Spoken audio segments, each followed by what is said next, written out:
Defense gave you guys a chance most of the night, and then those turnovers in the fourth quarter felt like really broke things down for you guys. What did you see in that final stretch? Yeah, I mean, it's hard to overcome that, but I won't find anything negative in what these guys did tonight.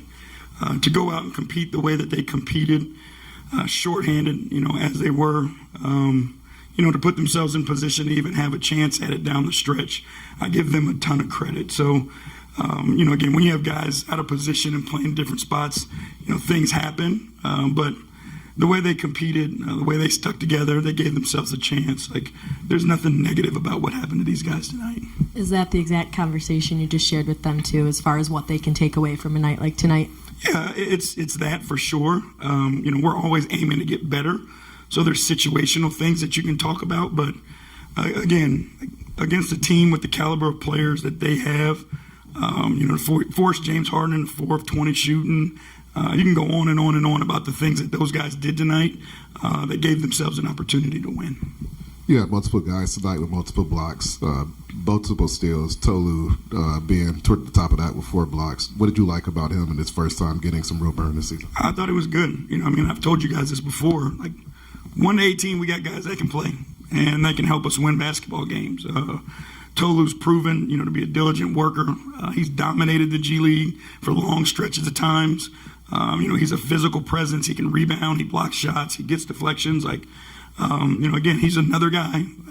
Credit to our front office that, they found kind of in the rough. But, again, he competed. I thought he was great tonight. I know we touched on this a couple of days ago, but when you take a look at the fact that Harden shot, I think, 4 for 20, 4 for 21, how much of that is a credit to Asar Thompson's growth on the defensive side of the ball? Excuse me. I think there was a bunch of guys that took shots at him.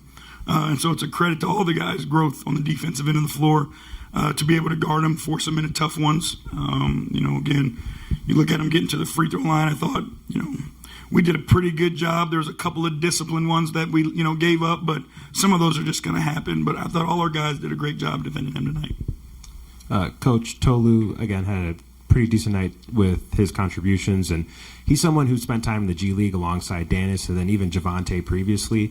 Just how do you see the G League in terms of being a breeding ground of talent that's just kind of around the NBA? It's extremely valuable.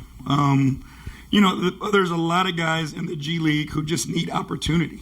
The hard part about the NBA is you got 15 guys on a roster, right? So everybody doesn't get an opportunity, but there's a bunch of guys, when you go back and look at the story of this league, all the way back to the D-League, guys that started in the D-League, worked their way up, became, quality NBA players. The G League, the same thing. Like, it's a extreme value to us. We don't take it for granted. Jamel does a great job with our guys, coaching them, putting them in position, helping to develop them, so that, when they get opportunities, they're ready. And again, it's a credit to him for the job that he does with those guys, because clearly, those guys, when they get an opportunity, they've been ready to help. And I know it's not the result that you want tonight, but that's 3 games in a row where your opponent doesn't score over 100 points. In this modern NBA, that doesn't seem real, but what's the secret behind the success for your team? It seems like no matter who's out there, this team is still getting after it defensively. Yeah, it's understanding and accepting the identity of this team, who we are at our core. Like, we're a defensive first team and always will be. Like, we're a defensive first team and always will be. All the successes that we ever will have will come because we're elite defensively, and then we can build our offense from there.